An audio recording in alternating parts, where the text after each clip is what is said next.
أعوذ بالله من الشيطان الرجيم بسم الله الرحمن الرحيم. Verset 129. Notre Maître dépêche parmi eux un envoyé de leur race, leur réciter tes signes, leur enseigner l'écrit et la sagesse, les épurer. Tu es le Tout-Puissant, le Sage. Dieu informe ici sur la totalité de l'invocation d'Abraham en faveur des autochtones du sanctuaire. Autrement dit, Abraham invoqua Dieu de leur envoyer un prophète de sa descendance. Cette invocation coïncide avec la prédestination divine quant à la désignation de Muhammad comme envoyé pour sa race et l'ensemble des humains, ainsi que les djinns. L'envoyé rapporte-t-on a dit: Auprès de Dieu, j'étais déjà le sceau des prophètes, pendant qu'Adam se formait dans son argile. Et puis, je vais vous en informer sur le début. L'invocation de mon père Abraham, la bonne nouvelle de Jésus, et la vision que ma mère a vue, et aussi la vision des mères des prophètes qu'elles virent. Abu Amama. Ô envoyé de Dieu, ai-je dit, quel était le début de ta cause? L'invocation de mon père Abraham, a dit le prophète, puis la bonne nouvelle me concernant de Jésus, et la vision de ma mère, quand elle vit une lumière sortir d'elle. Donc, le premier qui cita Mohammed et en fit l'annonce fut Abraham, puis les autres prophètes, puis Jésus, fils de Marie, quand il réunit les fils d'Israël et leur dit: Fils d'Israël, je suis l'envoyé de Dieu vers vous, venu confirmer la Torah en vigueur et faire l'annonce d'un envoyé qui viendra après moi et dont le nom sera Ahmed. Le segment Notre Maître dépêche parmi eux un envoyé de leur race désigne le peuple de Muhammad. Le segment leur enseigner l'écrit et la sagesse signifie leur apprendre le Coran et la Sunna. Le segment les épurer signifie vouer à Dieu obéissance et croyance pure. Versets 130, 131, 132. Qui renacle sinon le sceau volontaire à la cohorte d'Abraham, notre élu en ce monde, et qui, dans la vie dernière, est assurément du nombre des gens de bien? Lors son maître lui dit: Soumets-toi, et lui: Je me soumets au maître des mondes. Telle fut aussi la recommandation d'Abraham à ses fils. Et Jacob: Mes enfants, Dieu a choisi pour vous la religion. Ne mourrez que vous ne soyez de ceux qui se soumettent. Explication. Dieu répond aux dénégateurs qui ont inventé des associances contraires à la religion d'Abraham. Sans aucun doute, Abraham a voué la religion foncière à Dieu sans rien lui associer. Au sujet d'Abraham, Dieu dit: Ô mon peuple, dit-il, je me proclame innocent de cela que vous lui associez. Je tourne ma face en croyant originel vers celui qui a créé de rien les cieux et la terre. Moi, je ne suis pas des associants. Lors, Abraham dit à son père et à son peuple: Moi, je me proclame innocent de cela que vous adorez, sauf celui qui m'a créé, à lui de me guider. Le pardon demandé par Abraham pour son père ne se justifiait que par une promesse qu'il en avait faite à celui-ci, après quoi, une fois établi à lui que son père était un ennemi de Dieu, il se désolidarisa de lui. Abraham était un invocateur et un longanime. Le segment Qui renacle sinon le sceau volontaire à la cohorte d'Abraham signifie le dénégateur qui est inique à l'encontre de lui-même, du fait qu'il abandonne le vrai pour l'égarement. Quelle sottise plus grande que celle-là, et quelle iniquité plus grave. Le segment, selon la parole, pour confirmer donc cette explication, d'après la parole d'Allah, lui associer quiconque est iniquité. Pour Qatada et Abul Aliya, ces paroles divines concernent les Juifs qui ont inventé une voie non descendue de Dieu. La force de cet avis s'appuie sur le verset: Abraham n'était ni juif ni chrétien, mais un croyant originel et soumis. Il n'était nullement d'entre les associants. Ceux d'entre les gens qui ont le plus de droit à se réclamer d'Abraham sont assurément ceux qui l'ont suivi. Et ce prophète-ci et ceux croyants, et ceux qui croient. Dieu est le protecteur des croyants. La parole « Je me soumets au Maître des mondes » était devenue un legs pour la descendance d'Abraham, comme le prouve cette parole d'Allah. De cela, il fit une formule qui resterait parmi ses descendants. Il est avéré que du vivant d'Abraham et de Sarah, Isaac a eu Jacob, parce que la bonne nouvelle concernant l'enfant s'est réalisée en leur jour, comme nous le prouve la parole d'Allah suivante. Nous lui avons transmis la bonne nouvelle d'Isaac et, après Isaac, Jacob.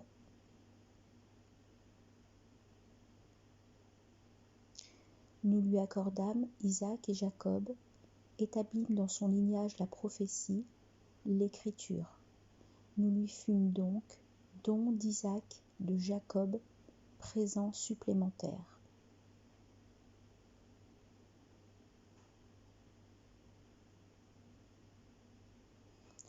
Le segment « Mes enfants, Dieu a choisi pour vous la religion, ne mourrez que vous ne soyez de ceux qui se soumettent » signifie « Faites ce qui est bien dans cette vie, conformez-vous à cela tant que vous êtes en vie » car en général, on meurt avec la conviction qu'on a pour être ensuite ressuscité avec la conviction qu'on a.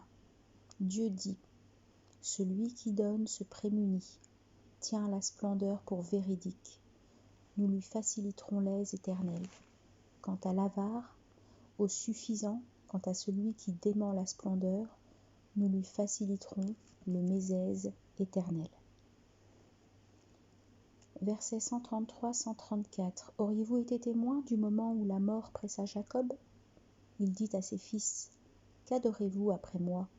Ils dirent, nous adorons ton Dieu et le Dieu de tes pères Abraham, Ismaël et Isaac. C'est un Dieu unique. À lui nous nous soumettons. Cette communauté-là est révolue. À elle ses acquis, à vous les vôtres. Vous n'avez pas à répondre de leur action.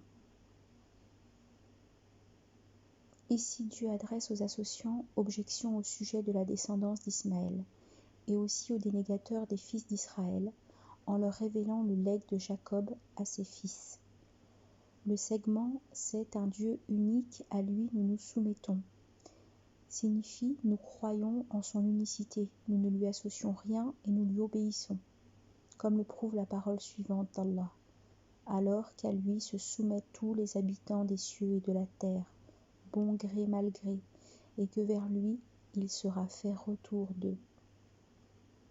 L'islam, autrement dit la soumission, c'est la religion de tous les prophètes, même si leurs lois et leurs méthodes étaient différentes, comme le prouve cette parole d'Allah. Nous n'avons pas envoyé d'envoyé avant toi, sans qu'il lui fût fait révélation de ce qui n'est de Dieu que moi. Adorez-moi. Le segment « Cette communauté est révolue, à elle ses acquis, à vous les vôtres » signifie « Il ne vous est pas utile d'afficher vos appartenances à vos pères d'entre les prophètes et les pieux, si vous ne faites pas du bien pour vous-même, car eux, ils ont eu leur œuvre, mais vous aussi, vous avez vos œuvres. »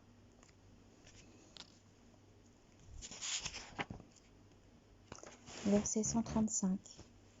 Ils disent « Soyez juifs ou chrétiens pour bien vous guider. » Dit bien plutôt de la cohorte d'Abraham, en tant que croyant originel, lui, ne fut absolument pas un associant. Selon Ibn Abbas, Abdallah ben Suraya a dit au prophète alayhi salatu wassalam, la guidance n'est que ce que nous suivons. Suis-nous, Mohammed, et bien tu te guideras. Les chrétiens tinrent le même langage au prophète alayhi salatu wassalam. C'est pourquoi il y a eu la descente de cette parole d'Allah. Ils disent, soyez juifs ou chrétiens pour bien vous guider. Le segment dit bien plus tôt de la cohorte d'Abraham en tant que croyant originel, lui ne fut absolument pas un associant.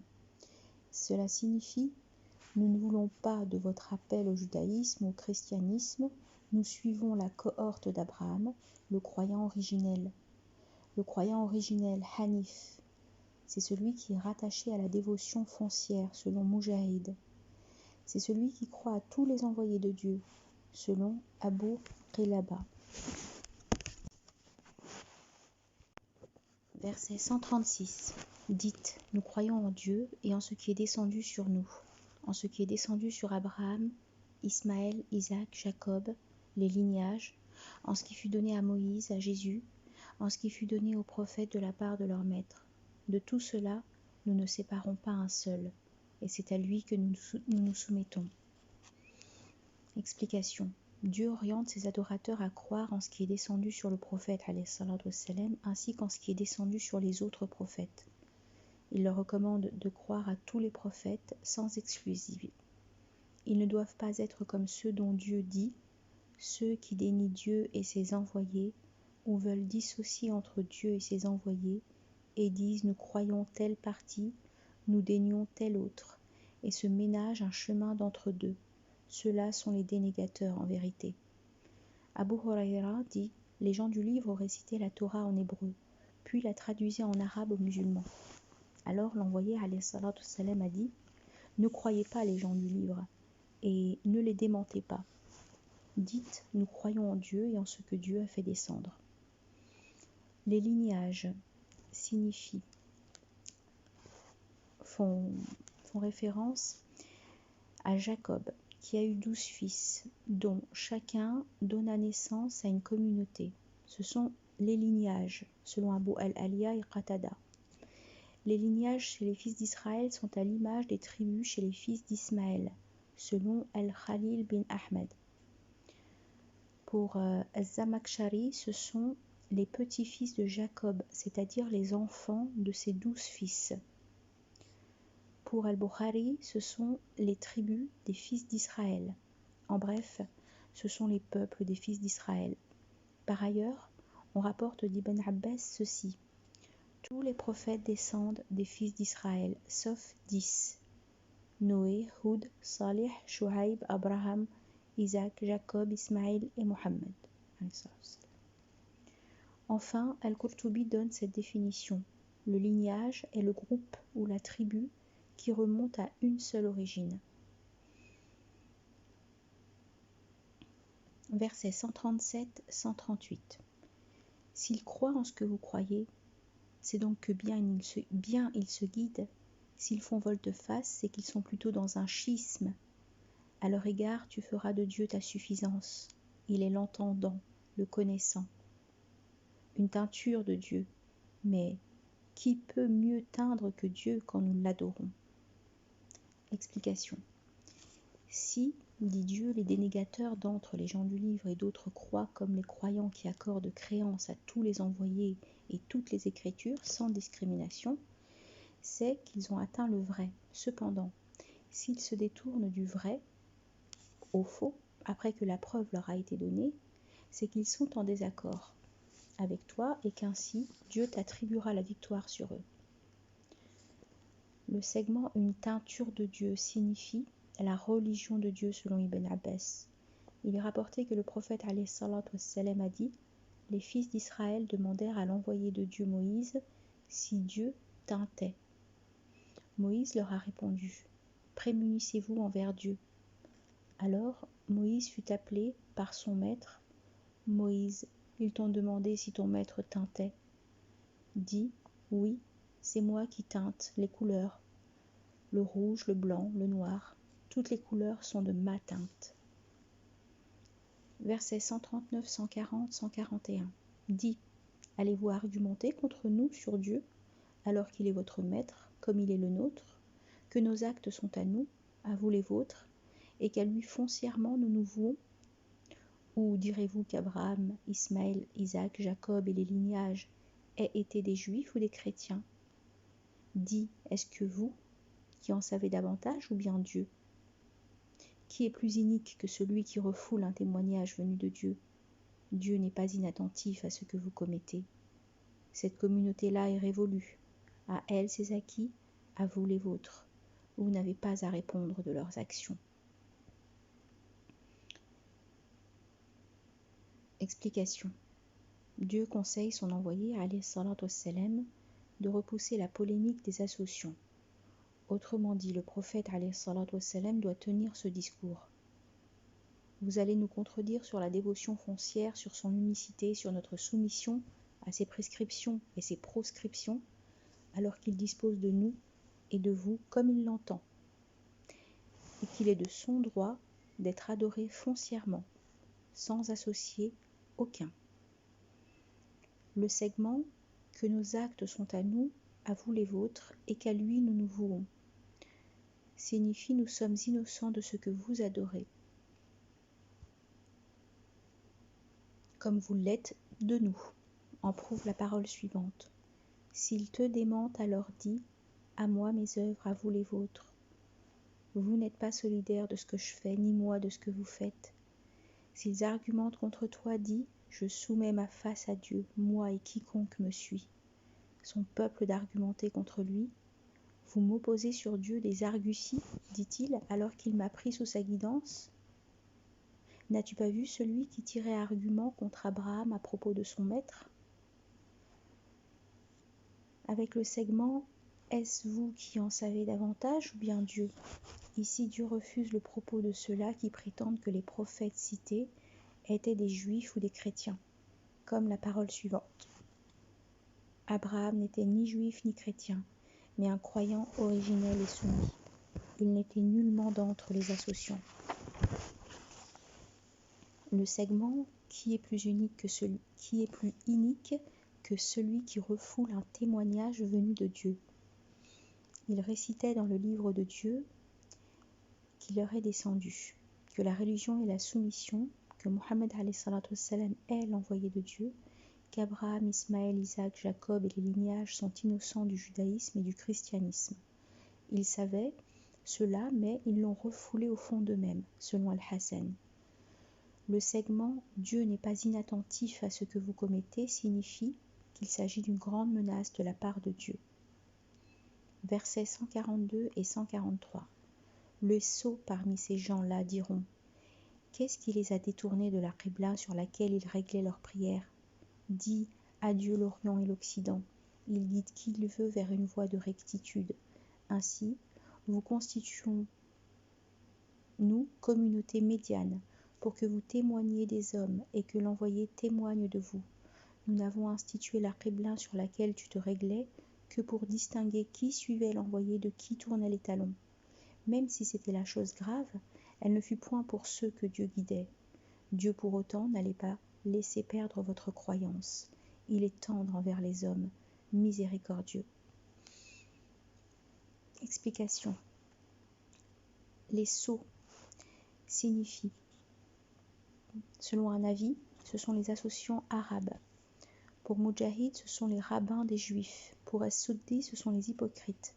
À notre avis, ce verset est de portée générale. Il englobe les uns comme les autres. Al-Bara a dit, le prophète ﷺ a prié pendant 16 ou 17 mois en direction de Jérusalem. Durant ce temps, il aimait que la Qibla fût la maison. Et la première prière qu'il effectua en direction de la maison était celle du Asr. Évidemment, il y avait des croyants qui ont accompli avec lui la même prière. L'un d'eux, après la prière, vint à passer près d'autres au rang en prière. Les voyant ainsi, il leur dit « Je jure par Dieu que je viens de prier avec le prophète ﷺ en direction de la Mecque. » Ils se tournèrent immédiatement en direction de la maison. Des musulmans voulurent connaître le sort réservé à ceux qui étaient morts, alors qu'ils avaient auparavant fait leur prière en direction de Jérusalem. Pour cette raison, Dieu fit descendre ce verset. Dieu pour autant n'allait pas laisser perdre votre croyance. Il est tendre envers les hommes, miséricordieux. Al-Bara dit, pendant ses prières en direction d'Al-Quds, le prophète ﷺ invoquait Dieu pour qu'il lui changeât la Qibla en direction de la Mecque.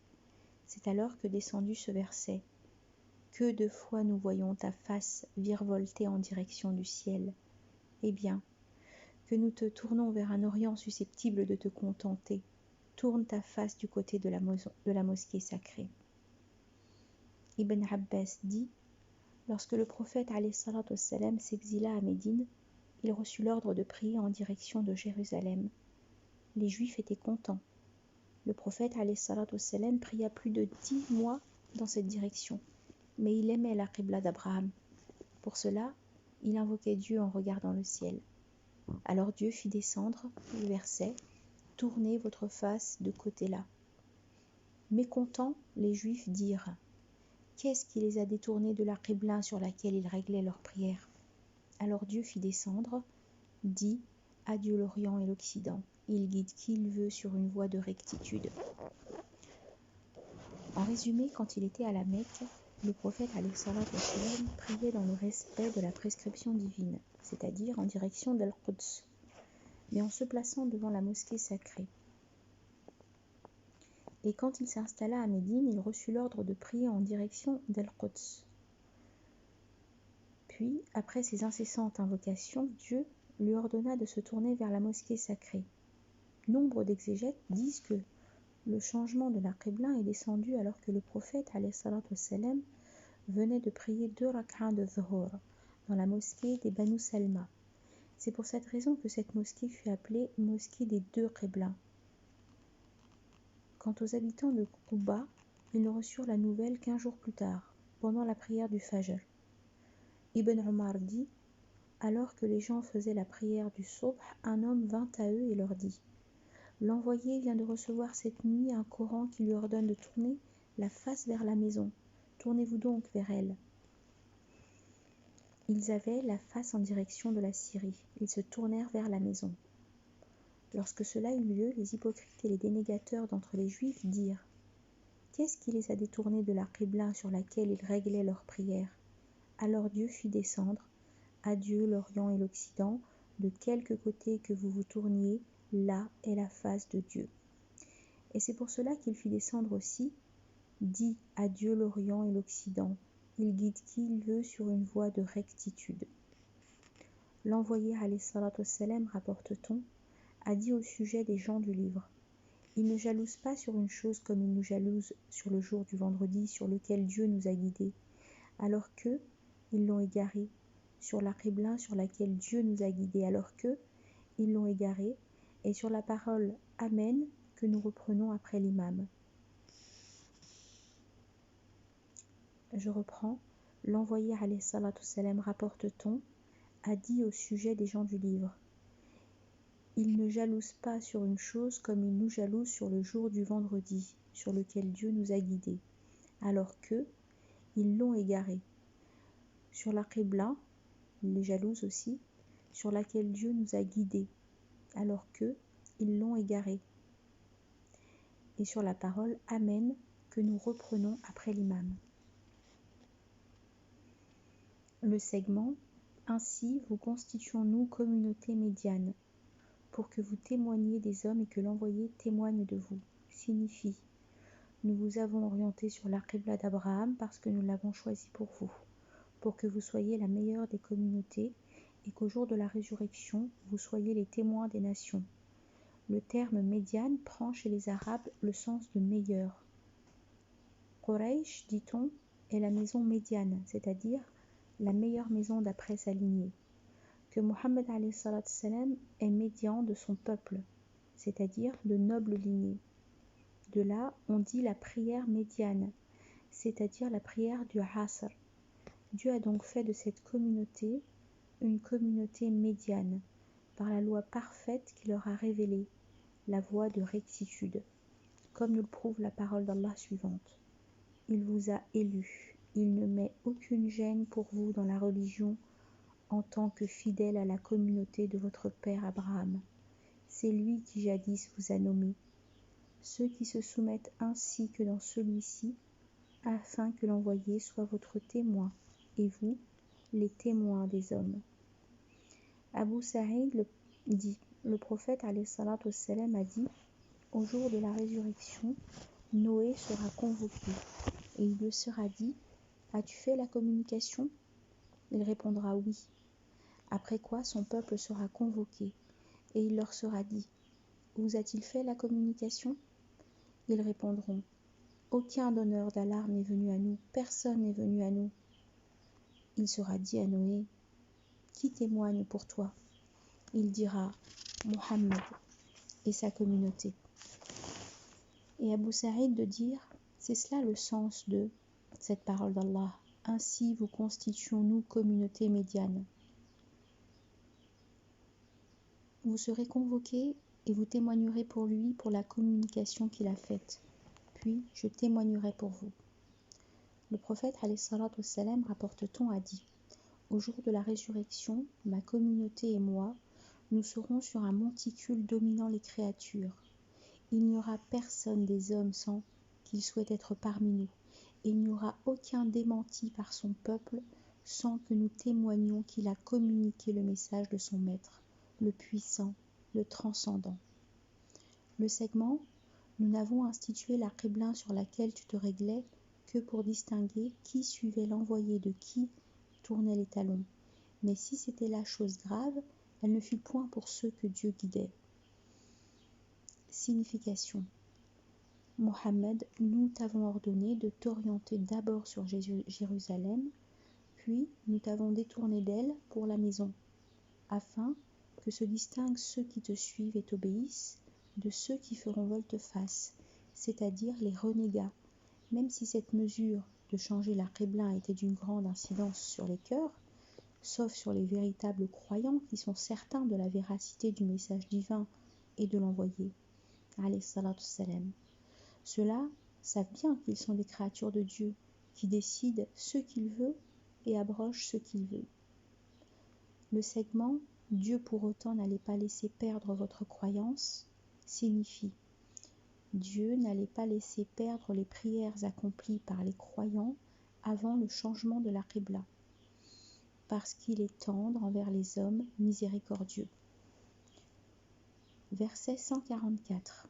Que de fois nous voyons ta face virevolter en direction du ciel. Eh bien, que nous te tournons vers un orient susceptible de te contenter. Tourne donc ta face du côté de la mosquée sacrée. Où que vous soyez, tournez votre face de ce côté-là.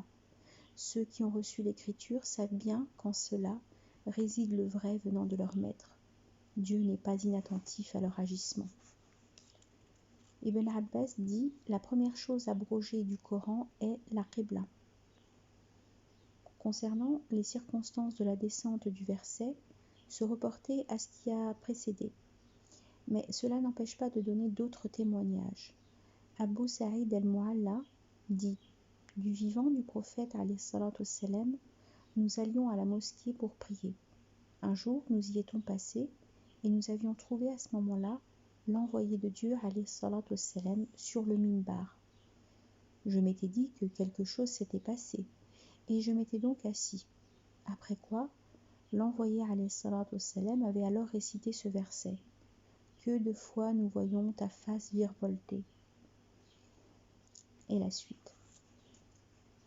À la fin de la récitation du verset, j'avais dit à mon compagnon: viens, que nous accomplissions 2 rak'as avant que le prophète alayhi salatu wassalam ne descende.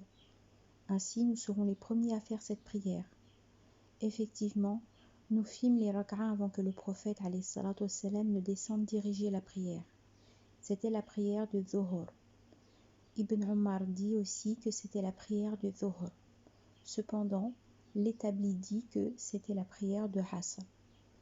Le segment « Où que vous soyez, tournez votre face de ce côté-là » ordonne aux croyants de se tourner en direction de la Kaaba, de là où ils se trouvent, en Orient, en Occident, au Nord, au Sud. Il est à signaler toutefois des exceptions où le croyant est excusé, comme la prière surérogatoire durant le voyage, quand ils sont en position de combat devant l'ennemi, situation où le croyant n'arrive pas à déterminer l'orientation de la qibla. Le segment « Ceux qui ont reçu l'écriture savent bien qu'en cela réside le vrai venant de leur maître » désigne ici les juifs qui n'ont pas reconnu que le prophète alayhi salatu wassalam se tourne en direction de la Kaaba. Ils savaient que cet ordre allait descendre parce que cela se trouve écrit dans leurs livres. Mais ils taisent cela entre eux, par jalousie, par dénégation et par entêtement. Le segment « Dieu n'est pas inattentif à leurs agissements » est donc une menace à leur adresse. Verset 145. Quelques signes, il est vrai, que tu fournisses à ceux qui ont reçu l'écriture, ils n'adopteront ta qibla non plus que toi la leur. Les uns refusent la qibla des autres. Mais si tu suivais leur passion après ce qui t'est venu de science, tu serais inique entre tous. Ici, Dieu informe sur la dénégation et l'entêtement des Juifs, ainsi que sur leur non-reconnaissance de ce qu'ils savent au sujet du prophète, alayhi salatu wassalam. Ainsi, ils ne suivront jamais le prophète, alayhi salatu wassalam, même si ce dernier leur donne toutes les preuves de la véracité de ce qu'il fournit. Ils n'abandonneront jamais leur passion, comme le prouve la parole d'Allah suivante. Ceux sur qui s'avère la parole de ton maître ne croient pas, même si chaque signe leur advient, et ce jusqu'à ce qu'ils voient le châtiment de douleur. C'est pourquoi il est dit dans cette parole d'Allah, quelques signes il est vrai que tu fournisses à ceux qui ont reçu l'écriture, ils n'adopteront pas ta qibla. Le segment, non plus que toi la leur, informe sur la ténacité du prophète alayhi salatu wassalam à suivre l'ordre de Dieu. Le prophète alayhi salatu wassalam tient à l'ordre divin comme les Juifs tiennent à leur passion, à leurs opinions. Le segment « Mais si tu suivais leur passion après ce qui t'est venu de science, tu serais inique entre tous » est un avertissement adressé au prophète ainsi qu'à tous les croyants. Verset 147. Ceux que nous avons dotés de l'écriture le connaissent comme ils connaissent leur fils. Mais un parti d'entre eux refoule sciemment le vrai. Le vrai vient de ton maître, ne sois pas parmi les douteurs. Versets 146-147. Donc ici, les savants des gens du livre, dit Dieu, connaissent bien la véracité de ce que leur apporte le prophète, alayhi salatu wassalam, comme chacun d'eux connaît son propre enfant. Les Arabes, pour parler de la véracité d'une chose, recouraient à cet exemple. Umar, rapporte-t-on, avait dit à Abdullah bin Salam, « Connais-tu Mohammed comme tu connais ton fils ?» Oui, avait dit Abdallah, et même plus. Le fidèle est descendu du ciel sur le fidèle de la terre, avec son portrait. J'ai reconnu celui-ci. Alors que mon fils, je ne sais ce qu'il a hérité de sa mère. Puis, Dieu dit que malgré ce savoir, malgré cette vérification, les Juifs gardent secrète la vérité qui est pourtant contenue dans leur livre. Enfin, Dieu consolide son prophète ainsi que les croyants, en leur disant que le vrai est sans nul doute ce qu'ils ont reçu de lui, comme le prouve la parole suivante. Le vrai vient de ton maître, ne sois pas parmi les douteurs. Verset 148. À chacun une direction vers laquelle il se tourne. Faites donc assaut de bonnes œuvres où que vous soyez. Dieu vous rassemblera tous. Dieu est omnipotent. Le segment « à chacun une direction vers laquelle il se tourne » signifie que chaque communauté a une qibla dont ses membres se contentent. Cela concerne les communautés qui ont reçu une religion, selon Ibn Abbas. Et d'après Abul Aliya, ce sont les Juifs qui ont une direction, les chrétiens en ont une autre. Et vous, il vous a guidé sur cette qibla qui est la véritable qibla, comme le prouve la parole d'Allah suivante. À chacun de vous, nous avons donné un accès, une avenue. Si Dieu avait voulu, il aurait fait de vous une communauté unique, mais il voulait vous éprouver en ses dons. Faites assaut de bonnes actions. Vers Dieu, vous retournerez tous.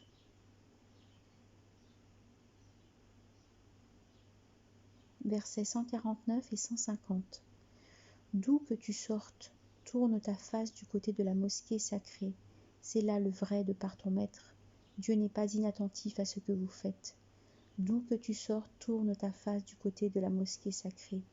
Où que vous soyez, tournez de son côté votre face, pour éviter de fournir aux gens quelques arguments contre vous, sauf aux iniques d'entre eux. Ne les craignez point, mais craignez moi, et pour que je parachève sur vous mon bienfait, dans l'attente que bien vous vous guidiez. Explication. C'est là un troisième ordre divin. Dieu y commande aux croyants de se tourner vers la mosquée sacrée. Partout où ils se trouvent, ils doivent se tourner dans cette direction. Les exégètes divergent quant à la sagesse qui réside dans la répétition par 3 fois de cet ordre. C'est une confirmation du fait que c'est la première abrogation en islam. C'est l'avis d'Ibn Abbas et d'autres. Selon d'autres, cela est descendu pour des conditions déterminées. Selon Al-Razi, le premier ordre concerne celui qui voit la Kaaba. Le second concerne celui qui est dans la Kaaba mais ne la voit pas. Le dernier concerne celui qui habite un autre pays. Et pour Al-Qurtubi, le premier ordre concerne celui qui se trouve dans la Mecque, le deuxième concerne les habitants des autres pays, et le troisième concerne celui qui part en voyage. Enfin, selon d'autres, cela est en relation avec le contexte existant avant et après l'ordre répété. Le premier ordre est en relation avec la parole suivante: « Que de fois nous voyons ta face virevolter en direction du ciel, eh bien, que nous te tournons vers un Orient susceptible de te contenter. » Ici, Dieu cite sa réponse positive à la demande du prophète. Et dans le deuxième ordre, « D'où que tu sortes, tourne ta face du côté de la mosquée sacrée, c'est là le vrai de par ton maître, Dieu n'est pas inattentif à ce que vous faites. » Ici, Dieu dit que le choix de cette qibla est le vrai, car aimé et accepté de lui.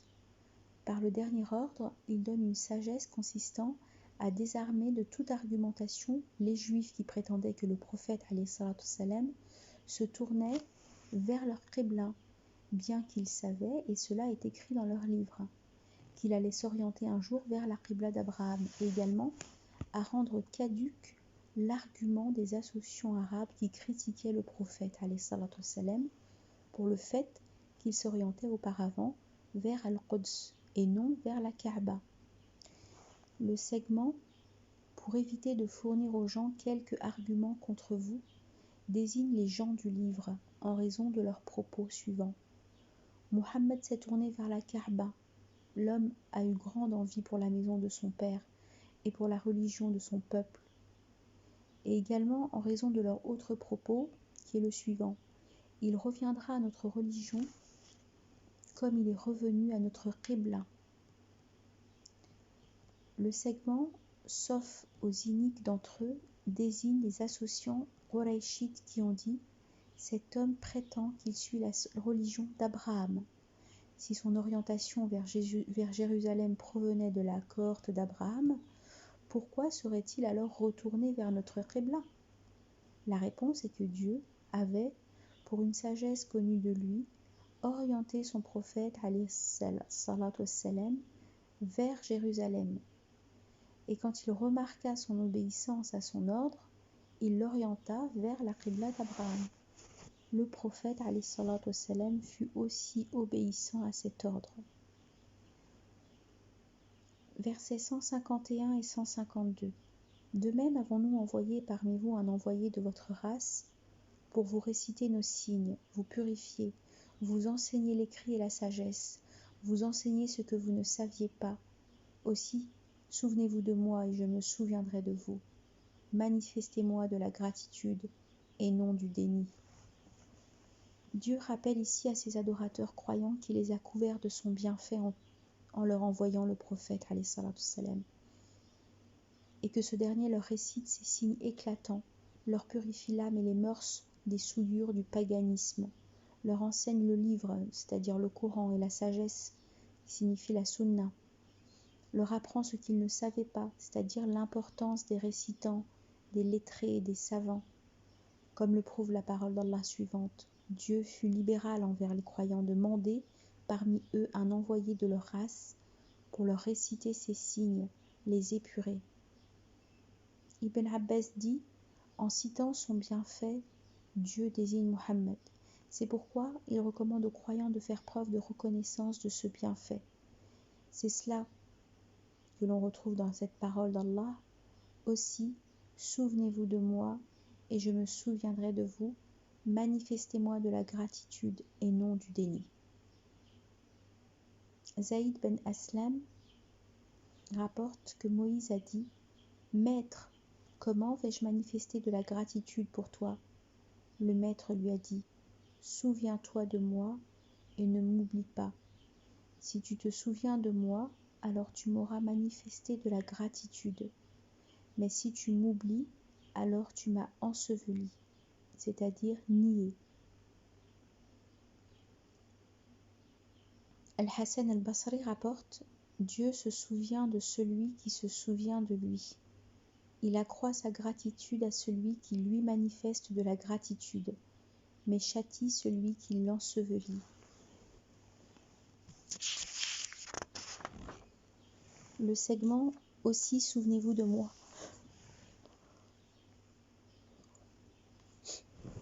Le segment « Aussi souvenez-vous de moi et je me souviendrai de vous » signifie « Souvenez-vous de moi en ce que je vous ai ordonné et je me souviendrai de vous en ce que je me suis imposé pour vous », selon l'avis d'Al-Hassan al-Basri.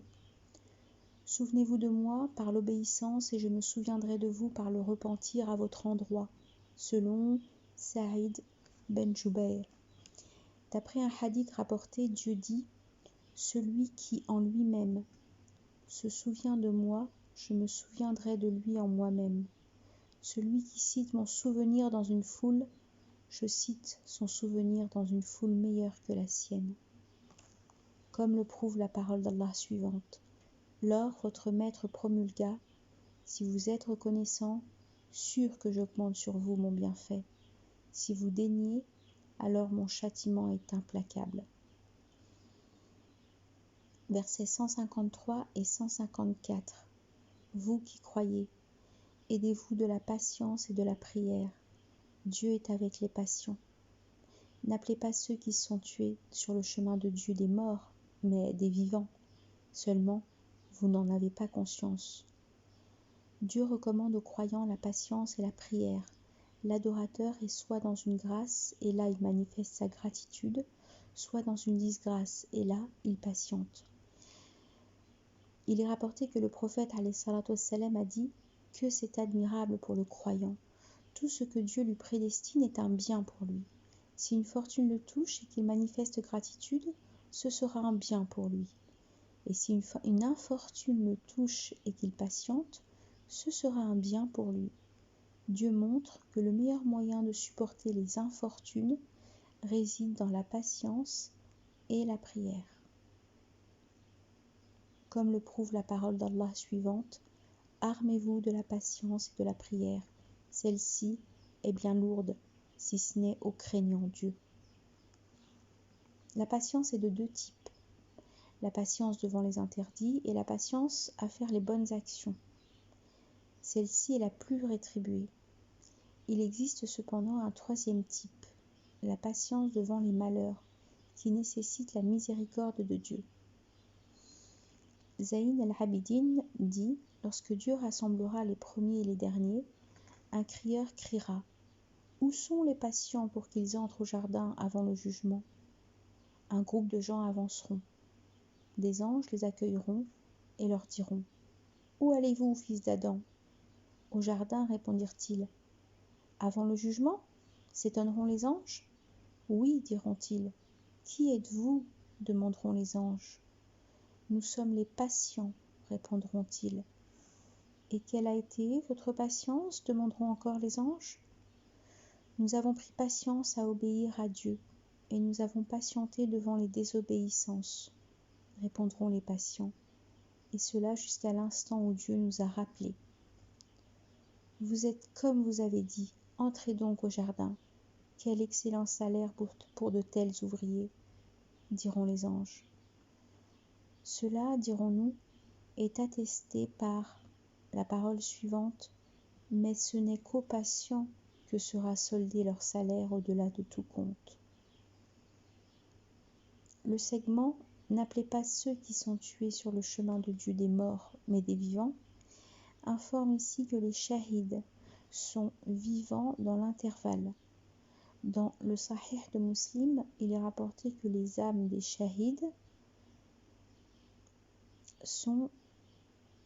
donc les martyrs, sont de libres oiseaux verts dans le jardin. Ils vont et ils viennent comme ils veulent et regagnent leurs gîtes qui sont des lampes suspendues sous le trône. Le maître se penche vers eux et leur dit « Que désirez-vous » Eux ils disent « Notre maître, quelle autre chose désirons-nous ? Tu nous as donné ce que tu n'as pas donné à aucun de tes créés. » Mais Dieu revient à la même question. Que désirez-vous ? Comme ils remarquent qu'ils ne vont pas être épargnés par la même question, ils disent « Nous voulons que tu nous renvoies dans l'ici-bas pour que nous combattions sur ton chemin jusqu'à ce que nous soyons une seconde fois tués pour toi. » Alors Dieu dit « J'ai déjà écrit qu'il n'y reviendrait pas. »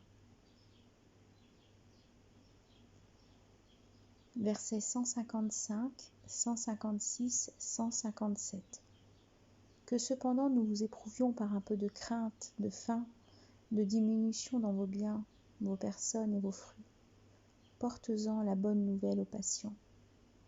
Ceux qui, lorsqu'un malheur les touche, disent « Nous appartenons à Dieu, nous retournerons à lui. » Sur ceux-là s'étendent les prières de leur maître, ainsi qu'une miséricorde. Ce sont eux qui bien se guident. Ici, Dieu nous informe qu'il met ses adorateurs à l'épreuve, comme le prouve sa parole, que nous vous éprouvions au point de reconnaître parmi vous ceux qui font effort, les patients. Oui, mettons votre chronique à l'épreuve.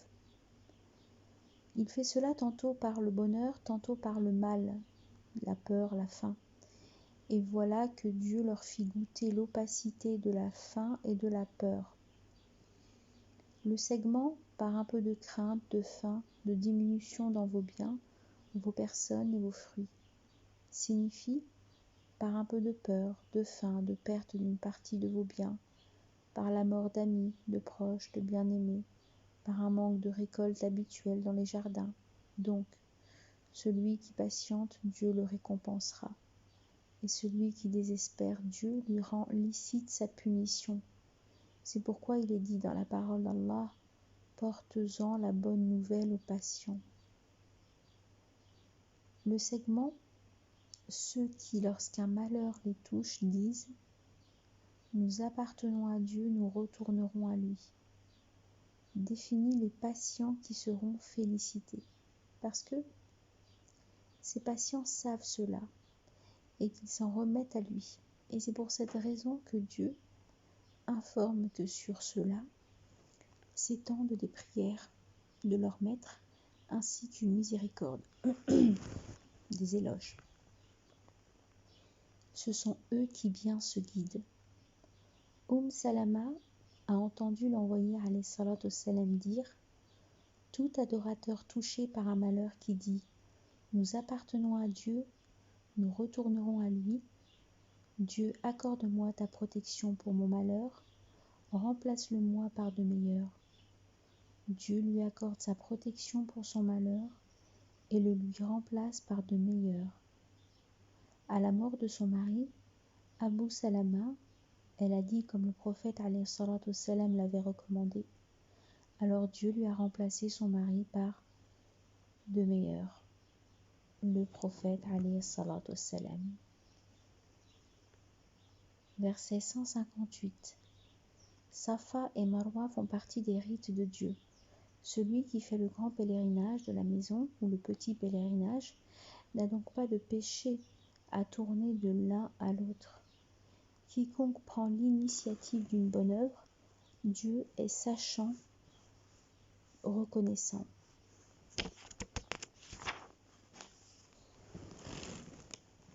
Explication. Aïcha, la mère des croyants, dit « Ce verset descendu au sujet des Ansar, qui, avant leur islam, faisaient leur pèlerinage à leur idole Manat, mais n'allaient pas tourner de Safa à Marwa par peur de péché. Les Ansar avaient effectivement posé la question au prophète alayhi salatu wassalam, et c'est pourquoi ce verset fut révélé. Et puis, dit Aïcha, l'envoyé de Dieu alayhi salatu wassalam a institué les tournées de l'un à l'autre. Alors personne ne doit délaisser les tournées de l'un à l'autre. Anas dit, nous pensions que Safa et Marwa faisaient partie du paganisme. À l'avènement de l'islam, nous nous en étions abstenus. Alors Dieu fit descendre la parole suivante. Safa et Marwa font partie des rites de Dieu. Ash-Shubi dit que l'idole Isaf se trouvait à Safa et l'idole Naïla à Marwa. Avec l'avènement de l'islam, on eut peur de pécher dans le cas où l'on tournait de l'un à l'autre. C'est pourquoi ce verset est descendu. Dieu montre que les tournées de l'une à l'autre station font partie des rites de Dieu pour le pèlerinage recommandé à Abraham. L'origine historique du rite des stations remonte, selon Ibn Abbas, au va-et-vient de Hajar qui courut entre Safa et Marwa, à la recherche de l'eau pour son enfant Ismaël. Le segment « Quiconque prend l'initiative d'une bonne œuvre » signifie quiconque fait des tournées supplémentaires à celles recommandées, c'est-à-dire au total 8 ou 9 tournées. Le segment « Dieu est sachant, connaissant » signifie que Dieu récompense le peu par le plus. Il connaît la mesure de la rétribution. Il ne déprécie la récompense de personne. Et il ne laisse pas du poids d'un atome. Si c'est une belle action, il la démultiplie, ajoutant de sa part un salaire grandiose.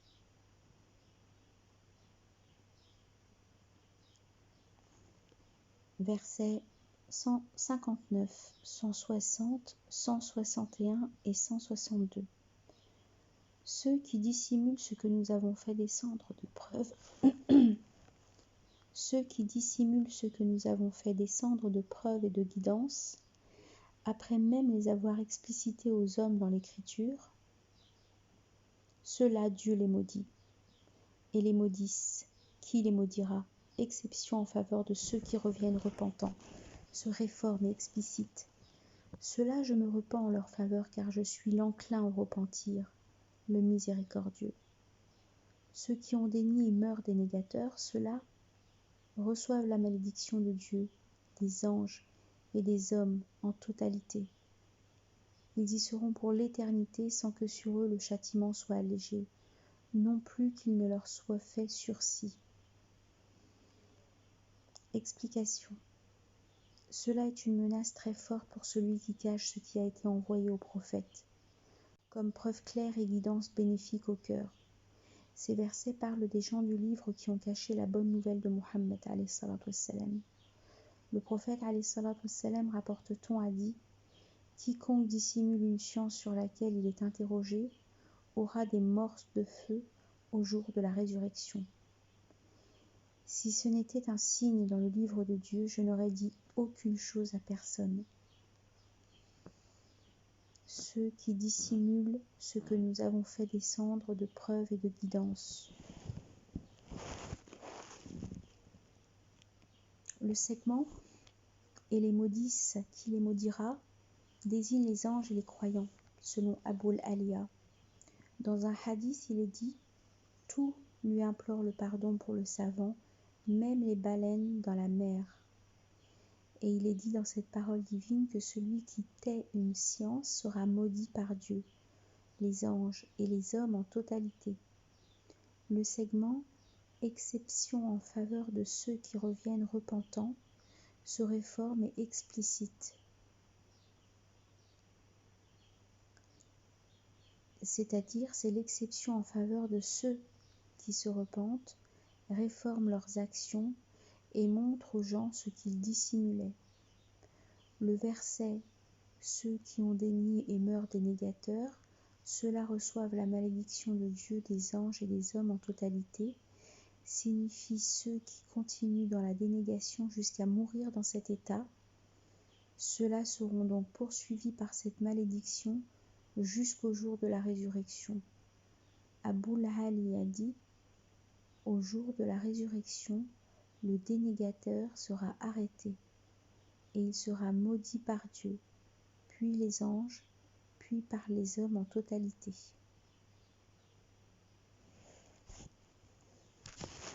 Verset 163. Votre Dieu est unique, il n'est de Dieu que lui, le tout miséricorde, le miséricordieux. Ici Dieu informe qu'il est l'unique, qu'il n'a pas d'associé non plus que de semblable. Il est Dieu, le seul, l'unique, Dieu de plénitude, le tout miséricorde, le miséricordieux. C'est lui le créateur des cieux et de la terre. Il est rapporté que le prophète alayhi salatu wassalam a dit « Le nom le plus sublime de Dieu se trouve dans ces deux versets. Dans « Votre Dieu est unique, il n'est de Dieu que lui, le tout miséricorde, le miséricordieux ».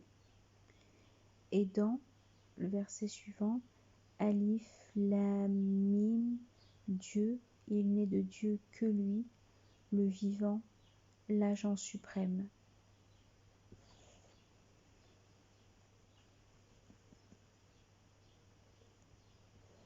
Verset 164. Vraiment, il y a dans la création des cieux et de la terre, dans l'alternance de la nuit et du jour, dans la course des navires sur la mer chargés d'utilité pour les hommes, dans l'eau que Dieu fait descendre du ciel et dont il fait revivre la terre après l'avoir fait mourir, dans les animaux de toute espèce qu'il a répandus, dans la modulation des vents et des nuages soumis entre ciel et terre, il y a vraiment dans tout cela des signes pour un peuple capable de raisonner. La signification, selon Atta, à la descente de Médine, du verset votre Dieu est unique, il n'est de Dieu que lui, le tout miséricorde, le miséricordieux. Les dénégateurs de Quraysh ont dit à la Mecque, comment un Dieu unique suffit-il? Alors Dieu a fait descendre le verset, vraiment, il y a dans la création des cieux et de la terre, jusqu'à un peuple capable de raisonner. Tout le verset 164.